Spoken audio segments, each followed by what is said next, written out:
आप सबको मेरी आवाज़ आ रही है? मैं दिखाई दे रही हूँ?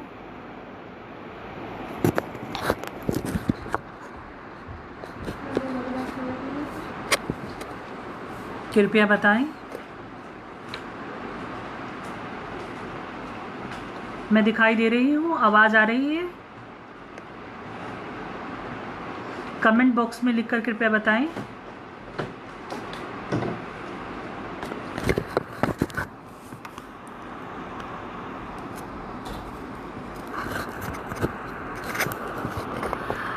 नमस्कार। इस मंच के लिए मैं महेंद्र विष्णु जी का अभिनंदन करती हूँ और आप सब सुनने वालों का अभिनंदन करती हूँ। हम ट्रांसजेंडर पर बात करने जा रहे हैं और वास्तव में स्थिति यह है कि हम सब ट्रांसजेंडर और इंटरसेक्स शब्द को जानते ही नहीं हैं। बहुत सारे साहित्यकार, सबका नाम तो नहीं कह सकती, पर बहुत सारे साहित्यकार, बहुत सारे आम जनता और बहुत सारे और लोग इंटरसेक्स और ट्रांसजेंडर को मिक्स कर देते हैं। चित्रा मुद्गल का नाला सोपारा अगर हम देखें तो उसमें वो यौन विकलांगता की बात करती हैं ट्रांसजेंडर के लिए। इसी तरह हम जिंदगी 50-50 देखें अनमोल भागवत का, तो उसमें वो इंटरसेक्स की बात कर रहे हैं। हम लोग ट्रांसजेंडर और इंटरसेक्स में अंतर ही नहीं कर पाते। ट्रांसजेंडर व्यक्ति जन्म से ट्रांसजेंडर नहीं होता। जैसे जैसे समय बढ़ता है वैसे वैसे व्यक्ति को पता चलता है कि वह जिस सेक्स में जन्म ले रहा है उसका जेंडर भाव उससे अलग है, तो वो व्यक्ति ट्रांसजेंडर होता है। जबकि इंटरसेक्स व्यक्ति वह होता है जो एक ही प्राणी दो लिंगों को धारण करता है। अधिकतर उपन्यासों में मैं ये देखती हूँ, अगर आपके आत्मकथात्मक उपन्यास छोड़ दिए जाएं या जीवनी परक उपन्यास छोड़ दिए जाएं, तो ये बात सामने आती है कि अधिकतर उपन्यासों में इंटरसेक्स पर बात की गई है कि बच्चा जन्म पैदा हुआ और माता पिता को पता चल गया कि ये ट्रांसजेंडर है, जबकि ऐसा नहीं होता है। 2000 में से एक शोध कहता है, अगर आप गूगल पर रिसर्च करें, कि 2000 में से केवल एक व्यक्ति इंटरसेक्स होता है। माने एक व्यक्ति वह व्यक्ति होता है जो दोनों टर्म्स को जोड़े रखता है। फिर दूसरी बात हम लोगों को ये ध्यान रखनी पड़ेगी कि हम ट्रांसजेंडर्स पर बात करें, उनकी उस जैसे मैं लक्ष्मी में हिजड़ा है, मैं पायल है, सिमरन है, ये आत्मकथात्मक उपन्यास है। इन उपन्यासों में ये बात उभर कर आती है कि जब एक व्यक्ति 4 या 5 साल का होता है, वह पुरुष लिंग में जन्म ले रहा है, पर उसे ऐसा लगता है कि मैं अपनी बहन जैसे कपड़े पहनूं, मैं बिंदी लगाऊं, मैं चूड़ियां पहनूं, मैं लिपस्टिक लगाऊं, मैं भी इयररिंग्स पहनूं। ऐसी अवस्था में उसके ऊपर क्या बीतती है जब परिवार वाले उसे मारते हैं, उसे धमकाते हैं, अरे नहीं तुम लड़के हो, तुम पुरुष हो, पुरुष की तरह रहा करो। उसको शारीरिक और मानसिक प्रताड़ना सहन करनी पड़ती है। उस स्थिति में उसकी क्या मानसिक स्थिति होती है, उसे ऐसा लगता है कि मैं ही एक एलियन हूँ सारे जहान में। भाई सभी तो स्त्री पुरुष की तरह रहते हैं, मैं ही एक व्यक्ति ऐसा हूँ जो न स्त्री हूँ ना पुरुष हूँ। ऐसी स्थिति में हम लोगों को, परिवार को, समाज को आगे आना पड़ेगा जो ये बताए कि नहीं, ऐसा पूरा एक समुदाय है, ये किसी प्रकार की कोई बीमारी नहीं, कोई यौन विकलांगता नहीं, किसी प्रकार की मानसिक बीमारी नहीं। ये मेरी अपनी खुद की चॉइस है कि मैं किसी भी तरह रह सकूं। मैं तय करूं कि मेरा जेंडर भाव क्या है। समाज तय नहीं कर सकता कि मैं स्त्री हूं, कि मैं पुरुष हूं या मैं कुछ भी नहीं हूं। संविधान हमें ये वो देता है, मौलिक अधिकार देता है कि हम तय करें कि हम वास्तव में क्या है। लक्ष्मी नारायण त्रिपाठी एक इंटरव्यू में कहती हैं कि ये मेरी इच्छा पर निर्भर करता है कि मैं चूड़ियाँ पहनूं, मैं साड़ी पहनूं या फिर मैं कुछ और पहनूं। ये समाज तय नहीं कर सकता कि मैं चूड़ियाँ क्यों पहन रही हूँ, या मैं नेल पेंट क्यों लगा रही हूँ, या मैं साड़ियाँ क्यों पहन रही हूँ। ये समाज तय नहीं करेगा। दूसरी बात लिंग निर्धारण की, ऐसा माना जाता है कि ट्रांसजेंडर वही व्यक्ति होता है जो अपना लिंग छेदन करा लेता है, वह ट्रांसजेंडर कहलाता है, परंतु वास्तव में ऐसी स्थिति नहीं है। स्थिति ये है कि ये भी व्यक्ति के ऊपर निर्भर करता है कि वे चाहे तो अपना लिंग छेदन कराए, चाहे तो वह वैसा भी रह सकता है। लक्ष्मी नारायण त्रिपाठी ने 2000 मेरी ख्याल से 18 में के आसपास आकर अपना लिंग परिवर्तन कराया है। उसके पूर्व लक्ष्मी नारायण त्रिपाठी में लक्ष्मी में हिजड़ा में ये लिखती हैं कि मैंने कोई लिंग छेदन नहीं कराया, उसके बावजूद वह ट्रांसजेंडर है। ट्रांसजेंडर मतलब होता है, ट्रांस मतलब एक लिंग में उत्पन्न होने के बाद दूसरा अलग से जेंडर भाव रखना आपका ट्रांसजेंडर कहलाता है।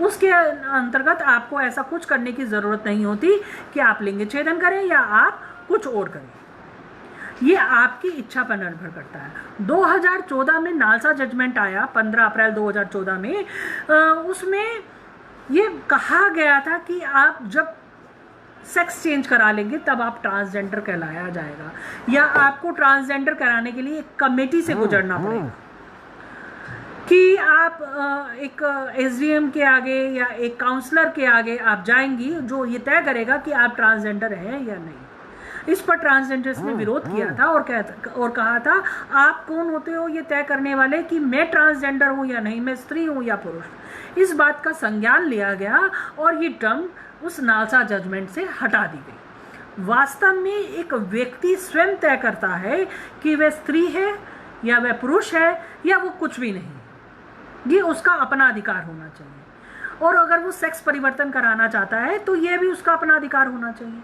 यहाँ पर प्रश्न ये उठता है, कई बार सामाजिक दबाव में आकर हम किन्हीं कारणों से, जैसे कि मान लीजिए मैं स्त्री हूँ और मुझे पुरुष अच्छे लगते हैं, 8-10 साल की उम्र में सुनती आई हूँ कि मेरे घर में बेटा हो तो ज़्यादा अच्छा है, वंश बढ़ेगा, मेरा क्रियाक्रम करने वाला कौन रहेगा, फलाना ढिमका। ऐसी स्थिति में इन दबावों में आकर मैं पुरुष बन जाऊँ सेक्सिन, और उसके बाद अचानक मुझे लगे नहीं ये तो मैंने गलत किया, मुझे तो स्त्री धर्म में स्त्री रूप में ही रहना ज़्यादा अच्छा था।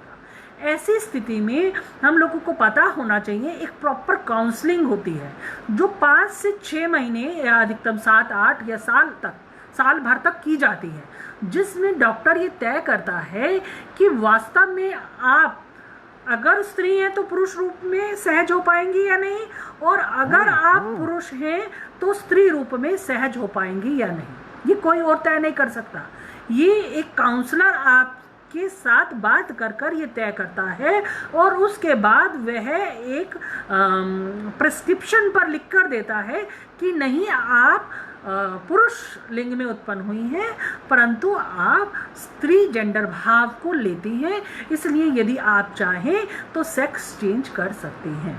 दूसरी बात, अगर आप सेक्स चेंज करने जाती हैं तो आपका गार्जियन होना बहुत ज़रूरी होता है। यहाँ पर दीपिका है, ट्रांसजेंडर है, अलायंस में काम करती हैं, उनको प्रिस्क्रिप्शन मिल चुका है, उन पर लिखा हुआ है कि आप जो है सेक्स परिवर्तन कर सकती हैं, परंतु क्योंकि ये उनके पिता ने ये सहमति नहीं दी है, उनकी माँ ने ये सहमति नहीं दी है, तो इसलिए डॉक्टर जो है उनका सेक्स परिवर्तन नहीं कर पा रहे हैं। ऐसी स्थिति में कुछ किन्नर जो है अपने घर परिवार को छोड़ देते हैं, और घर परिवार को छोड़ देने के बाद जो उनके गुरु होते हैं उनकी सहमति से भी सेक्स परिवर्तन कर लेते हैं। हम लोगों को ये बात समझनी होगी कि जो इंटरसेक्स हैं या ट्रांसजेंडर हैं, जो भी सेक्स परिवर्तन करते हैं, वहाँ कहीं भी लैंगिक विकलांगता नहीं होती। हम लोगों को लैंगिक विकलांग शब्द अपनी डायरी से निकाल देना होगा। और दूसरा शब्द थर्ड जेंडर, ये दो शब्द जब भी मैं पढ़ती हूँ, जब भी मैं सुनती हूँ, तो मेरे अंदर एक बेचैनी उत्पन्न कर देते हैं। पहली बात तो मैं ये मानने के लिए ही तैयार नहीं रहती कि वो विकलांग है। दूसरी बात, थर्ड जेंडर किसने तय किया? क्या ट्रांसजेंडर ये मान चुके हैं कि वो ट्रांसजेंडर है और वो थर्ड जेंडर है? क्या उन्होंने मान लिया है? अगर नहीं माना तो फिर किसने आपको ये हक दिया कि आप उन्हें थर्ड जेंडर कह दें? मैंने तो नहीं माना। सिमोन द बाउअर की एक मुख्य पुस्तक थी, सेकंड सेक्स, जिसमें यह माना गया था कि स्त्री का दर्जा दोयम है, सेकंड है। पर क्या कोई स्त्री ये मानने के लिए तैयार है कि वह दोयम दर्जे की है? ऐसे ही क्या कोई ट्रांसजेंडर ये मानने के लिए तैयार हो जाएगा कि वो थर्ड जेंडर का है? तो मेरी आप सबसे हाथ जोड़कर ये निवेदन है कि ये दो शब्द ट्रांसजेंडर और थर्ड जेंडर और यौन विकलांगता, ये सब अपने पाठ्यक्रम से, अपनी साहित्यिक किताबों से, अपने भाषणों से, अपनी सब जगह से ये चीज़ें हटा दीजिए। दूसरी बात, जब हम ट्रांसजेंडर से, पहली बात तो ट्रांसजेंडर आजकल भी उतने इंटरेक्ट नहीं हो रहे जितना उन्हें मुख्य धारा से जोड़ना चाहिए।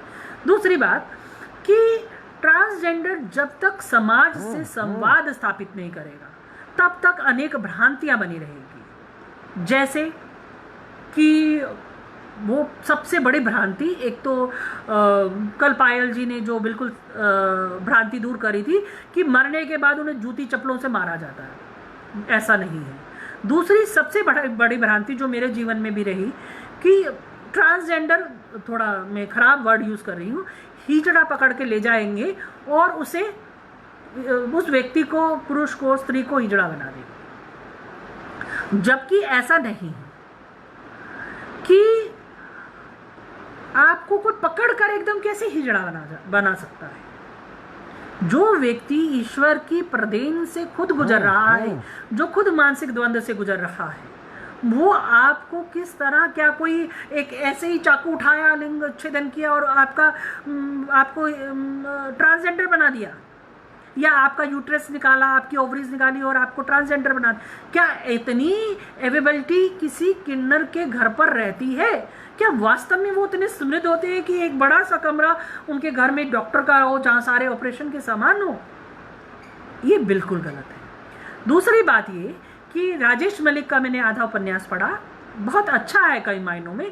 हाँ, कहीं कहीं वो जो आंकड़े देते हैं वो नीरस करते हैं, परंतु उपन्यास बहुत अच्छा है। उसमें ये दिखाया गया है कि एक दीपक है, जिसे कोई भी व्यक्ति होता है उसे ये नहीं पता होता कि वो ट्रांसजेंडर है। जैसे जैसे वो बड़ा होता है, उसके शरीर में बदलाव आते हैं, उसका आकर्षण का केंद्र बदलता है, तब उसे पता चलता है कि वो वास्तव में न जिस लिंग में जन्म ले रहा है, चाहे वो पुरुष है या स्त्री, उस लिंग का नहीं है।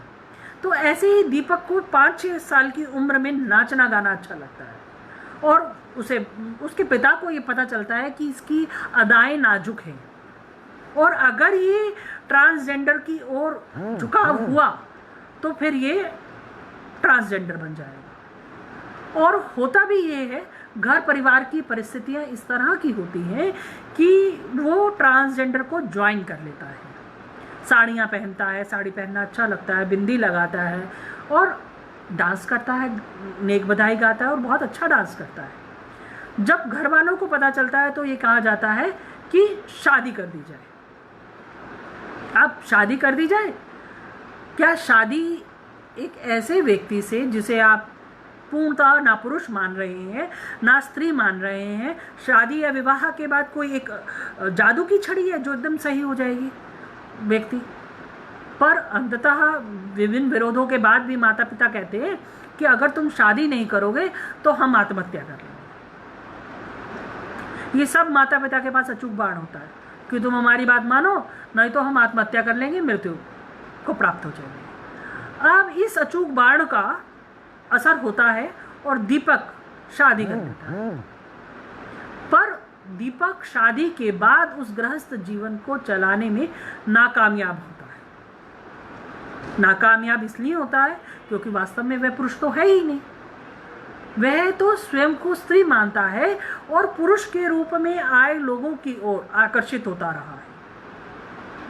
तो ऐसी स्थिति में विवाह हो भी जाए तो उसको चलाए कैसे?